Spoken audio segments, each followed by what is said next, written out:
One star you might be familiar with happens to call Central Texas home. Some recognize him as That Englishman in Texas. Yeah, we're talking about former Right This Minute host and current TikTok sensation Oli Pettigrew.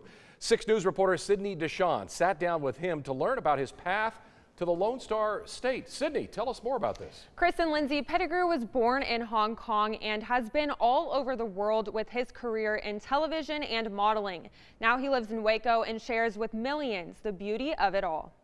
That's from Oman, that's from Kyoto, that's from Vietnam. Oli Pettigrew has been to more than 50 countries. I've just become a bit of a world traveler. But he chose to call Waco home. While I was living in Singapore, I was modeling, and at a casting one day in a hotel, in walks this young lady, which is my wife, and she's from here. The pair spent their 20s and 30s on a worldwide adventure balancing television and modeling, never knowing where they would land one day. If you told me, one, that I was going to marry a Texan, and two, that I'd end up living in Texas when I was, 20 years old, I'd be like, no. But yeah, this is something that caught me off guard, but at the same time, this is something we always wanted. Now he shares with others the beauty of the Lone Star State. Texas is actually one of the friendliest places I have ever been. All with his social media platform, That Englishman in Texas. It's raining, guys!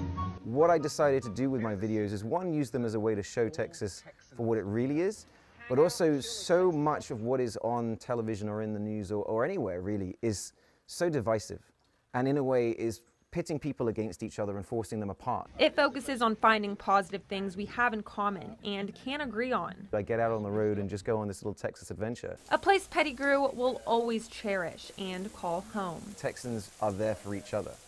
If like a tree blows down and lands on your house, the neighbor will be there the next morning you've never met with a chainsaw and a pickup truck to help. And that's something that you don't find everywhere you go. Now, Pettigrew shared with me he is actively developing potential television shows about Texas, and he plans to keep creating entertaining content and information for Texans, guys. I've been following him online for a while now, and his videos are pretty hilarious. And of course, we love it that he's saying that he likes Texas too. I just don't want him to put the word out too much because we don't want everybody moving here. Well, too late. It's too late. He's discovered how great it is. Okay, thanks, Sydney.